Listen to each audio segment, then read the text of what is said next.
A mesa quer recordar aqui o seguinte: nós temos um parecer da primeira comissão que não levanta objeções de fundo e reserva a posição dos vários grupos municipais para o plenário. Temos um parecer da oitava comissão com 4 recomendações de alteração à proposta. Temos uma carta da Câmara Municipal de Lisboa, que foi distribuída na anterior reunião desta Assembleia, que responde ao parecer da oitava comissão, precisando de algumas coisas, mas não esclarecendo totalmente as questões. A mesa solicita a vossa atenção para que até ao final do debate deste ponto fique claro se as recomendações da oitava comissão foram aceitas para a Câmara ou não foram aceitas para a Câmara, porque isso é relevante, naturalmente, para saber depois como é que cada grupo municipal irá votar. Mas já daremos a palavra a todos os que têm que intervir. Senhora Deputada, faça favor. Tem a palavra o Sr. Deputado Miguel Santos, do PAN.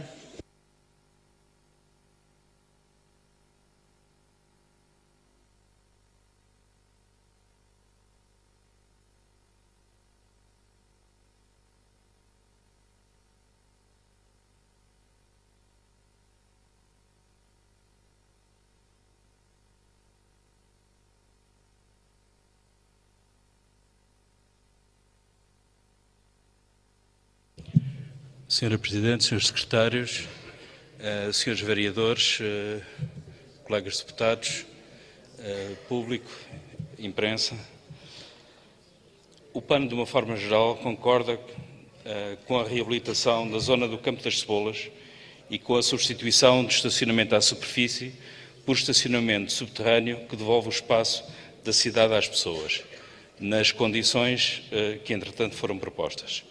Contudo, apesar da construção deste parque de estacionamento estar prevista no PDM e ser suportada por estudos relativos à necessidade de estacionamento na zona, não estamos convencidos que seja positiva a criação de 160 novos lugares no Campo das Cebolas. Defendemos que a política de mobilidade em Lisboa deve ser ainda mais ambiciosa no que toca a desincentivar o uso do automóvel particular e incentivar o recurso aos transportes públicos e modos de mobilidade suave. A criação de mais lugares de estacionamento, mesmo que para residentes, vai contra este objetivo. Defendemos ainda que neste e em novos parques de estacionamento devem ser reservados 10% dos lugares de tarifa nula para veículos não poluentes, como, por exemplo, movidos a eletricidade ou hidrogênio, incentivando assim os cidadãos mais afluentes a preferir este tipo de veículo. Este objetivo deve também ser gradualmente atingido em todos os parques existentes da cidade. É de referir também a importância da disponibilidade de lugares para estacionamento de velocípedes em todos os parques. Caso estas propostas possam ser acolhidas pela Câmara e incorporadas na versão final da proposta, e sujeita a esta condicionalidade, o PAN votará favoravelmente a proposta. Obrigado. Muito obrigado, Sr. Deputado. Se há condições para a aprovação, se a Sra. Deputada as pudesse formular por escrito, é fundamental para depois, no momento da votação, sabermos se essas condições foram aceitas ou não. Senhores Deputados, eu não tenho mais senhores deputados inscritos. Vou dar a palavra ao Sr. Vereador Manuel Salgado. Ao Sr. Vereador, precisamos que seja muito claro, a fim de nós percebermos depois como é que pomos as questões à votação. Há 4 recomendações que foram feitas no parecer da oitava Comissão, os pontos 15, 16, 17 e 18, que nós pediríamos para o Sr. Vereador dizer claramente se está de acordo ou não.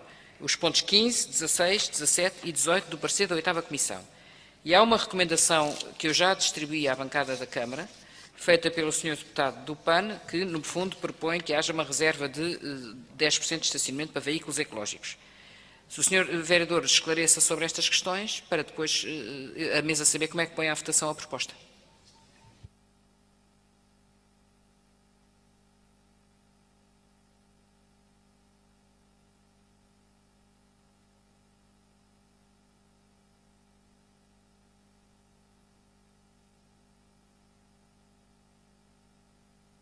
Muito obrigado, Sr. Presidente.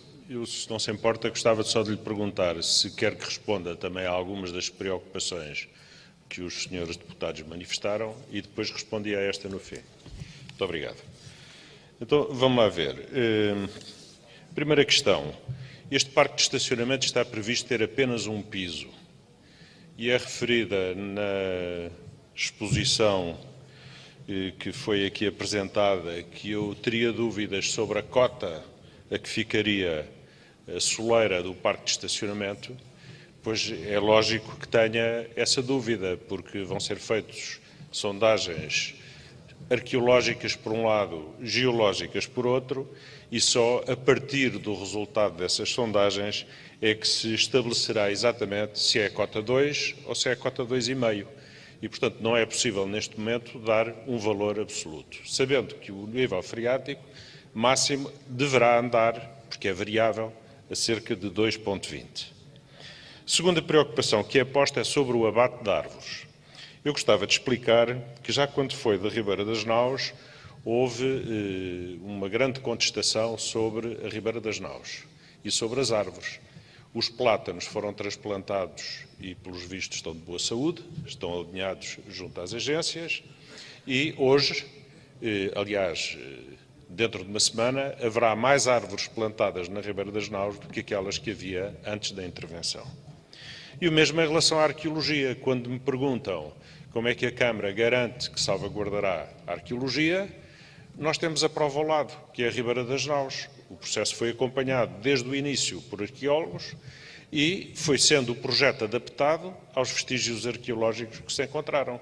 E hoje temos a doca seca toda a descoberto, temos a doca da Caldeirinha, que teve surpresas, alguns dos muros estavam na posição prevista, mas estavam tombados, outros não, e, portanto, quando se trabalha com arqueologia, efetivamente não se sabe exatamente o que é que lá está.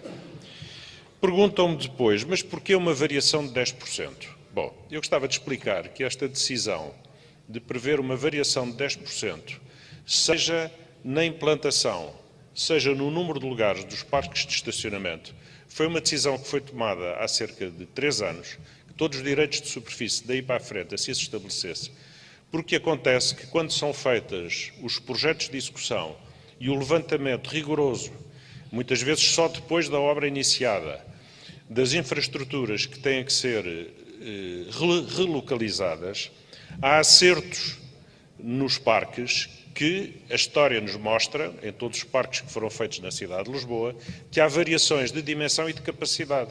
E, portanto, para não estar a vir sempre com novas propostas à Assembleia Municipal para corrigir os direitos de superfície, estabeleceu-se esta regra de admitir uma tolerância de mais ou menos 10%, que resulta única e exclusivamente destes acertos dimensionais que podem resultar ou de uma qualquer falha geológica ou de uma infraestrutura que está instalada, ou, neste caso concreto, de vestígios arqueológicos que se encontrem. Bom, foi também posta aqui uma questão que, aliás, eu estou totalmente de acordo, mas que é contraditória, porque também foi dito o oposto, que tem a ver com a questão da oferta de mais lugares de estacionamento na Baixa. A posição que o Executivo Municipal tem tomado de há 6 anos a esta parte é de restringir o acesso de veículos privados à Baixa. É uma política que temos vindo a prosseguir e que pretendemos prosseguir. Agora, isto não significa que não tenha que haver oferta de lugares de estacionamento, porque a mobilidade em transporte individual é um direito dos cidadãos e, portanto, nós entendemos-lo como tal e, por isso, é importante prever lugares de estacionamento, seja para residentes, seja para quem vai às compras, mas, obviamente, dentro de uma política geral de contenção da circulação. Foi feita uma proposta pelo Sr.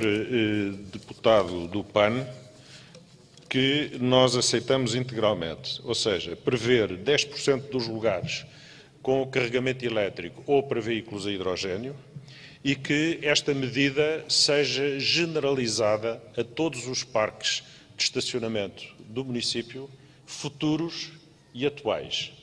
E mais, neste momento, o carregamento elétrico é por conta da EML. Portanto, não é um encargo de quem estaciona. E, portanto, nós aceitamos esta proposta e iremos confirmá-la em reunião de Câmara.